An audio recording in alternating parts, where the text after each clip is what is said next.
right, I don't know if y'all hear me.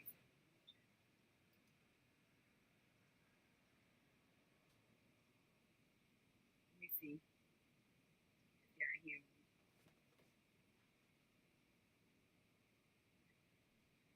All right, so y'all hear me. So anyway, I put this Terrence Howard little clip up, right? It's like 19 minutes. But the discussion is the flower of life, numbers, and then he starts speaking about Mars and how Earth can potentially be flung out into the Goldilocks zone, beyond the Goldilocks zone where Earth does not belong. The most important part of this whole entire situation, though, is the flower of life. I'm in agreement because I've already studied the flower of life, and I do understand that it was looked at previously on a flat plane, right? So if you took the design of the flower of life, this is what I'm thinking when he's speaking about this. If you took the design of the flower of life and you were able to cover the mind, you're going to find primary points in the mind physically, and then you're going to find primary points in the mind on a molecular level, regardless. And if you take the same pattern and put it over the body, you're going to find the same thing. This is what people not understanding, period. Outside of that, when you're talking about the numbers, right? He's speaking about numbers and the power of numbers.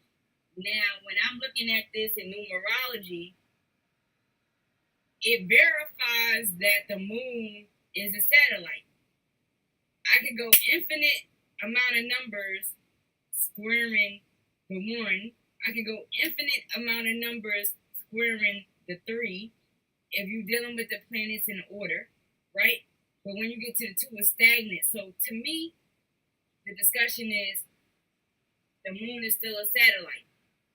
It serves one particular purpose, and that vibration is stable, period. Now, most people are not going to think about this in that way, but this is how I see it.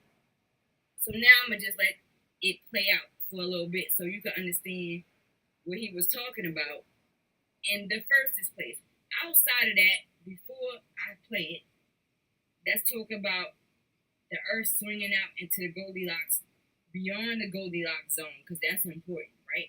But outside of that, look at where the 6 is at every year. The 6 is prevalent in spirituality, whether people like it or not, outside of the, the regular definition of it. But the 6 has always been prevalent. So people got to ask themselves, 6 every year, why? 500 million years is not that long, people. So people have to think about that. It's a vibrational issue. Our vibration controls time and space regardless of how we like to see it. And quite naturally, if they talk about World War III and nuclear weapons against humanity, and then you do further research and understand that they found these same nuclear energies radiating from Mars that's beyond the Goldilocks zone, then you understand that it could get real and we could be beyond the Goldilocks zone and humanity can no longer exist. So for him to say that, mind you, pay attention to where he gets stagnated at, because, truth is real, and so they stagnated a little bit. But anyway, this is what it is. So we're going to let him talk about it for like 19 minutes.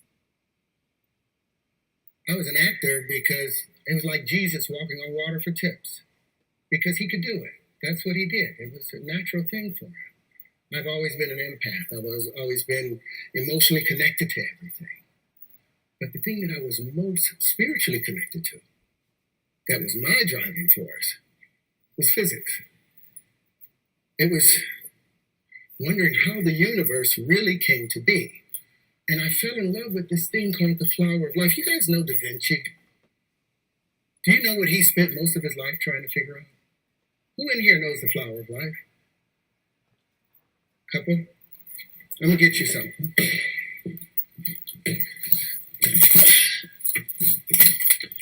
Because I want you guys to know. Should we hold it? Huh? Should we hold it? No, I'm gonna hold it up. I want you guys to know about a 6,000-year-old secret. 6,000 years, mankind has been trying to decipher this one little thing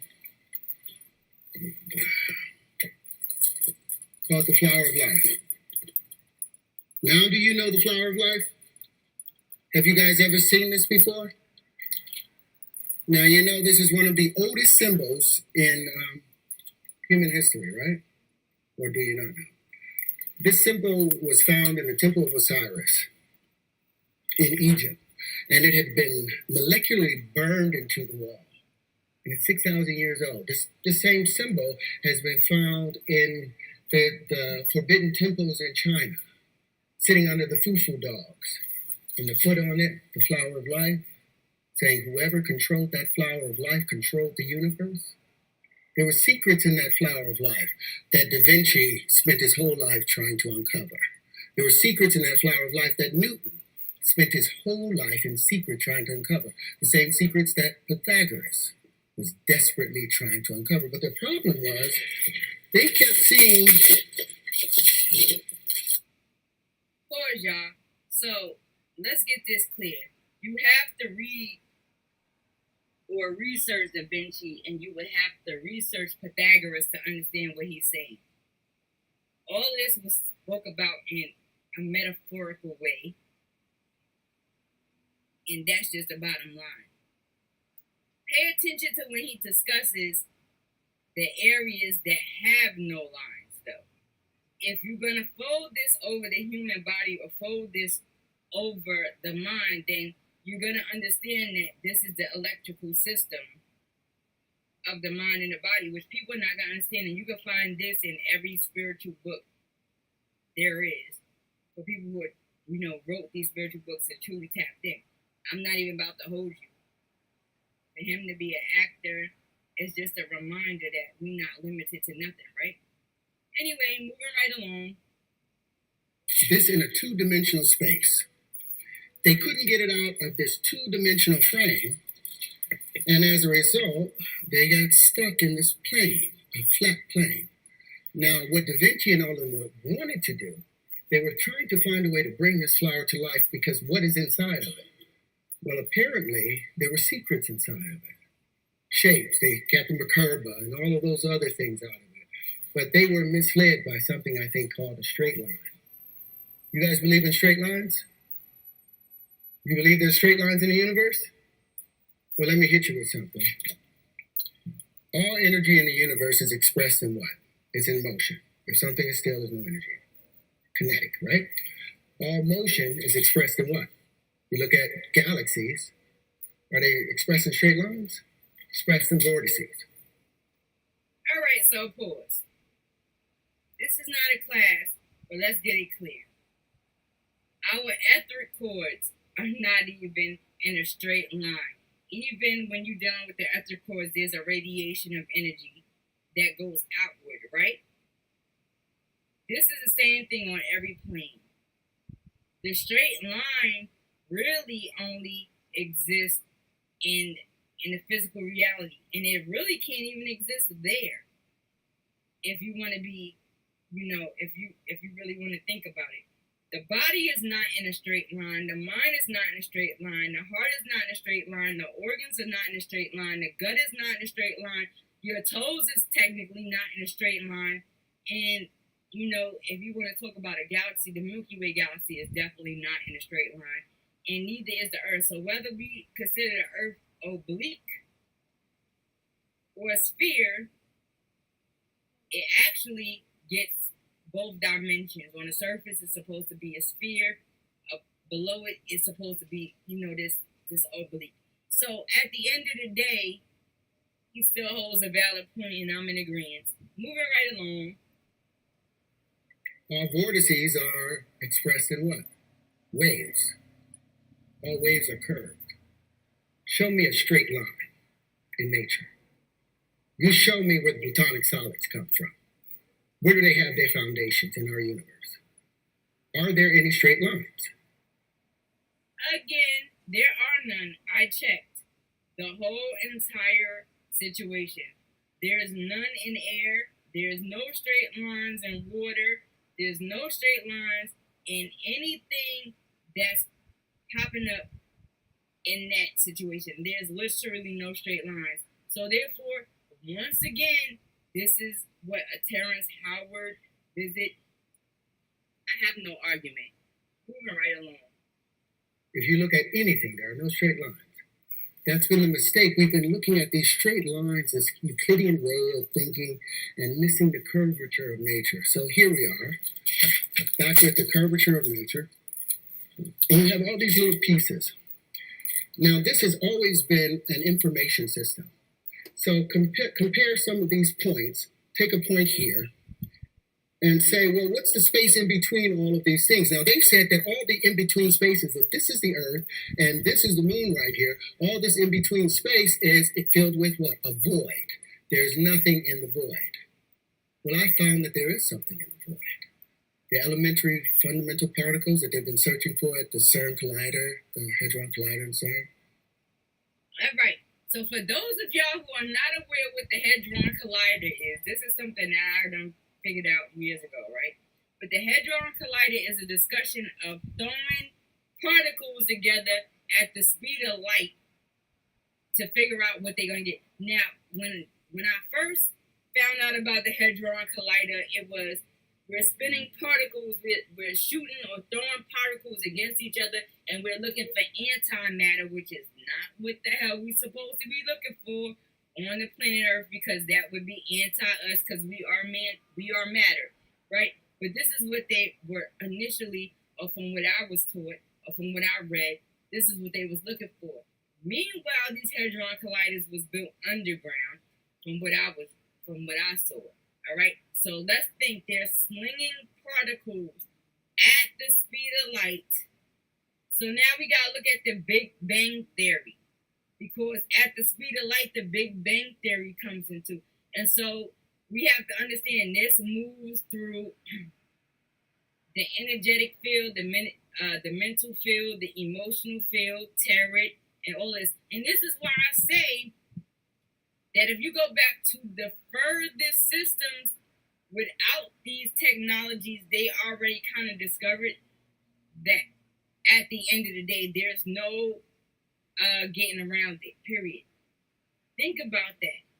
They built a machine under the ground and they flung particles at the speed of light, literally, to figure out antimatter, which we should not be trying to figure out, because if the universe wanted us to understand antimatter, then we would. And they still don't understand antimatter. And if you think about it, if they did understand or they did harness antimatter, then they did manipulate time and space numerically, physically, emotionally, and spiritually, which then may have cut our 1 billion years down to half, like he said. So moving right along to the situation.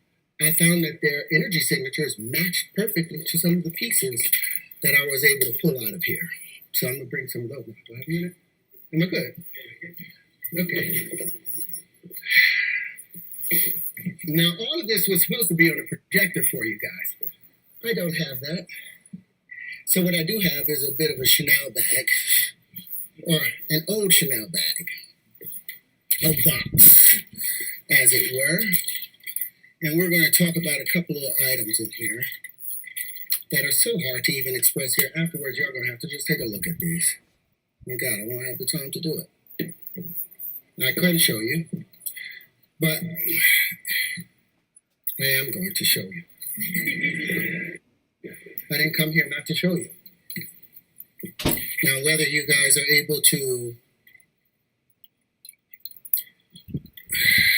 express, understand some of these things, Lord help me, get confused. What I've done is I've figured out about 7 different elementary particles, fundamental particles. And then there were secondary generation of particles that seemed to occur. And when these things began to build up more and more, they began to create their own systems.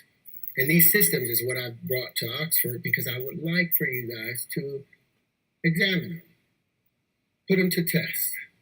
Because I bet you will find all the fundamental particles that they've been looking for in the unified theory of the universe. It's a big statement. But I've got a lot of stuff to back it up if given the opportunity to do so. But the flower of life has been opened. And meanwhile, back at the ranch is given the opportunity, which you see the glitches in this particular situation already. He already got the things to show that he already resolved this issue to a degree, right? Meanwhile, back at the ranch, if given the opportunity. So, you know, I'm not a negative thinker, but meanwhile, I'm thinking like, you are given the opportunity. If you think about it, he went to the box and still came back and really wasn't really able to break it down the way he wanted to. But it doesn't matter because the point is numbers, the point is energy, the point is time and space, and the point is we moving through the six, whether people like it or not. Anyway, moving right along. When we get an opportunity, I'd love to show you some of these things. Can I go on? Yeah, you good? I can't. Without being able to show the pieces, it's a whole different monster. But all of these wave conjugations, all of these states of matter, all of these things, there's time. It's time for that to be changed now. We have changed all of our buildings to be aerodynamic. Our airplanes are no longer based on a two-dimensional Euclidean way of life. But our math is still based on a two-dimensional way. And I think in order for us to reach the future, we have to examine that. Do you guys know about loops in math? Do you believe in loops? Do you know the square root of 2? Do you think that's a loop? Do you believe that the square root of 2 is the square root of 2? Yes or no? Hands up? No? Hello? Oh. I want y'all to take out your phone for a minute then. We're going to do one thing. Everybody got a phone? Put it on the calculator and turn it to the side so you can get all the long numbers out of it. Okay? Now I want you to put in 2 and square root it. 2, hit the square root, you'll get 1.414213562373095, ... right? Now I want you guys to do me a favor, cube it. It'll see right over there, it'll be x to 3. Can y'all do it? Have you cubed it? It'll see 2.828427121746190. Now that makes sense. I want you guys to do me a favor, divide it by 2. Get the number, cube it again, divide it by 2, cube it again, and I want you to do that until the end of your lives. And that number will still come up with 2.828427121746190. Any other number that you, above 2, that you put in and you cube and you square and divide by 2, by the 6th operation, it has moved into an exponential number that you can't even imagine. Any number below 2 that you do that same operation with, it will go into an exponentially small matter and number. This is what we call a loop. It is illogical, it doesn't make sense, and it does not make math make sense. So these are some things that I'm bringing to the fore and that I would like to question. I would like to audit the math, the world of mathematics, and I would like to audit how we view the Platonic solids, because I think the new wave conjugations will tell a better story of how our world works. And that's it.